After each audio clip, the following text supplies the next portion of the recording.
We are witnessing the best change ever made to Mist of Pandaria, perhaps in the history of Classic ever, and the question is it too late? Did they just wait so long to do this that people are not gonna care? Okay, I said it many times before. What is the main problem, in my opinion, with Mist of Pandaria? Nerfing shamans. Okay, second problem. It takes too goddamn long to hit level 90. Most people quit before they hit level 90. People do not play ults because leveling an ult is a week-long endeavor and people don't wanna freaking do that. That's the main problem with Mist of Pandaria. And it trickles into every aspect of the game, especially PvP, but also raiding, of course. I think the pogging community dies when there is no ults, because ults of good players are the people that carry the pogs, and when you don't have a lot of ults in the ecosystem of WoW, the pogging community becomes a lot more hostile, 100%. If you ever run a pog, you would understand what I mean. But regardless, okay, I am talking about the changes of today. There is some random crap here, the Brawlers Guild and the Krara San Quest line.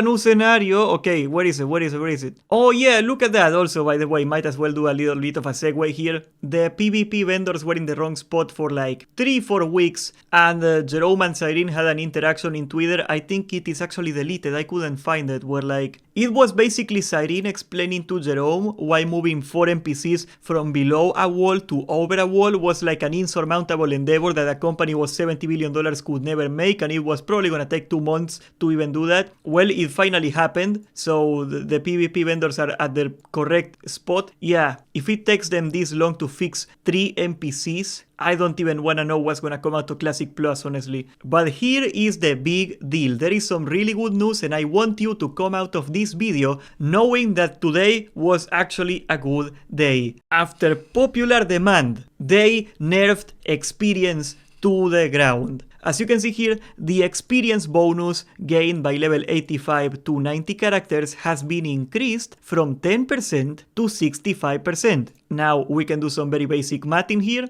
1.65 divided by 1.1 is 49%. Pretty much exactly 50%. They cut leveling in half.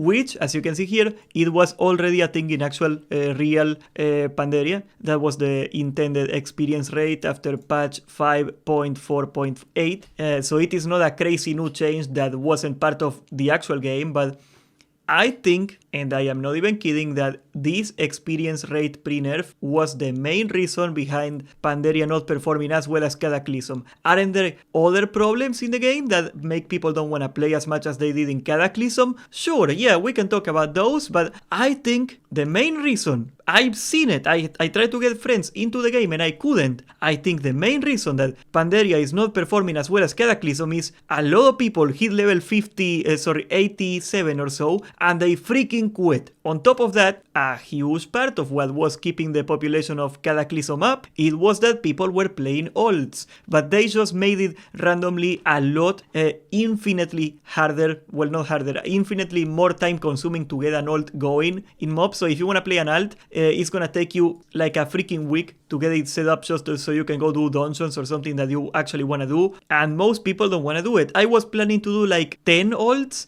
and I lost all my drive to do it because the experience was so ass. You remember the entire crash out in Twitter with Sidhu, and he got like a lot of backlash. I stood on his defense, honestly. I thought he was right, even though he took it a little too far. Nobody wants to freaking level in MoP. It's boring as hell. The mobs do not fight back. It's just a chore. This is not vanilla when leveling actually is a challenge and you actually have to like live. You just go there and AoE everything down for like 20 hours until everything is dead and you can finally play the game.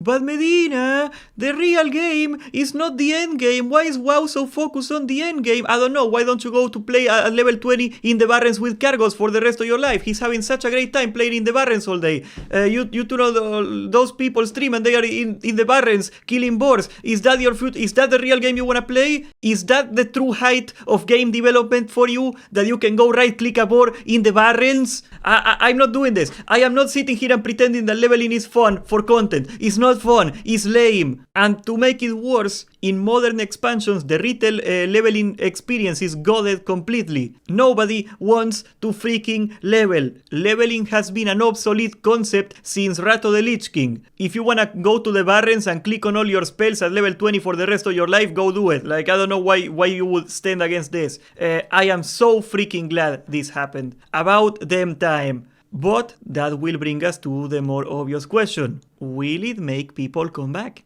Well, I think it will actually indirectly raise the population because a lot of people are gonna make olds and olds. This is characters, not people, right? So that will inflate the numbers a little bit. Say, for example, people are 20% more likely to play an old with this change. Well, that will show up here, absolutely. I also think it is a little too late. The perception in the community is that the expansion is not doing well, and in World of Warcraft, perception is reality. People do not want to invest in a game that is dying, even though it is not currently dying, mind you. I am talking about the perception, not the reality. Also, to me, I kinda got everything I want in my character. I pioneered a new boosting method that made me freaking rich as hell. I got like 120k gold, and I got my 24 tokens that I spent, so I am subscribed until 2027. I got all the gold I could ever want. I am going to a raid tonight, and I'm gonna go to a GDKP, and I'm gonna make even more gold. I can buy any piece of gear I could ever want. I don't feel getting an ult and raiding on a second character would do something for me. Like, I can get 40,000 more gold a week. So what?